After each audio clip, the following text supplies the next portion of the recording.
Bien, profesora, mi nombre es Héctor Zavala Justiniano y en esta ocasión le voy a explicar el tema del mito en la antigüedad. Primeramente hay que comenzar preguntándonos qué es el mito. El mito es un relato histórico fantástico que se transmite de manera oral o escrita, en lo que sus personajes pueden ser dioses, semidioses o personajes fantásticos que relatan el origen de una historia en específico. Los mitos se pueden dividir en distintos tipos, como pueden ser los mitos cosmogónicos, que explican el origen del mundo, los mitos,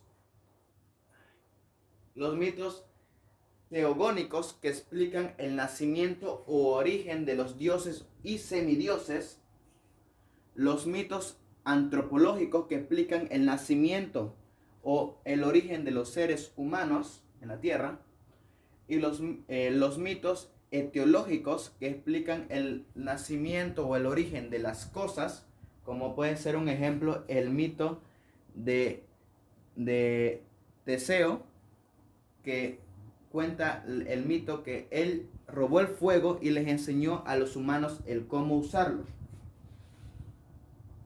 Los mitos morales, que explican la lucha o la existencia del bien y el mal, del cielo y el infierno, en el caso de la tradición católica.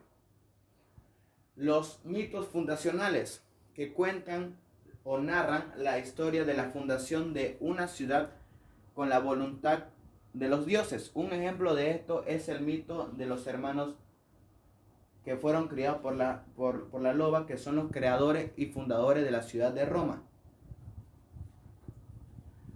Los mitos escatológicos narran una visión futurística del fin del mundo. Un ejemplo de esto es el libro del Apocalipsis de la Biblia, que narra el fin del mundo. Los mitos pertenecen a la memoria comunitaria de un pueblo y estos les sirven como una forma de demostrar su origen, de cómo ellos nacieron y de cómo fue fundada su comunidad. Un ejemplo de esto es la forma en la que se creó el imperio inca, que el mito dice que Manco Cápac y Mama Ollio llegaron al Cusco y plantaron el báculo. Gracias a este mito se dio el origen a la fundación del imperio incaico. ¿Qué es lo mítico? Lo mítico en sí hace referencia a un acto o un hecho sobrenatural, por lo que también utiliza antecedentes mitológicos. En el mito siempre se introduce uno de los personajes más principales, que es el héroe, que es la personificación del bien. Algunos ejemplos de héroe en la mitología griega pueden ser el semidios Hércules, el príncipe de Troya Héctor y el rey de Esparta Leónidas.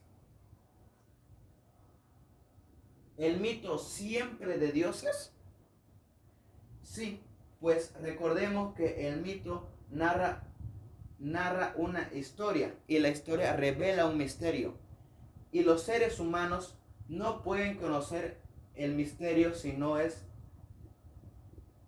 contado por los dioses hacia ellos. El mito hace referencia del presente. Sí, pues recordemos que los mitos conducen o son parte fundamental del comportamiento humano. Entonces, por consecuencia, las personas, los hombres y mujeres, actuarán como lo hacían sus antepasados. Que recordemos que los antepasados seguían las reglas que les inculcaban los mitos. Los estudios sobre el mito se sitúan en tres posiciones fundamentales. Número 1, la funcionalista, que estudia la utilidad de los mitos en la vida cotidiana, de qué manera eso influye en la vida diaria de cada uno de nosotros. La estructuralista, que examina la construcción de los mitos y de cada uno de ellos. O sea, de qué manera está estructurado la historia de los mitos y de cómo trasciende la vida de cada uno de los personajes que componen el mito. Y por último, la simbolista, que considera que el elemento fundamental del mito es el símbolo, que es la representación de una idea. Para concluir, tenemos que decir que el mito es muy importante para la vida, pues de esta manera la sociedad y la cultura en sí tiene una idea o trata de explicar el origen de cómo se originó todo, el mundo, los seres humanos, y esto se expresa en la diversidad de tipos de mitos que existen. Gracias.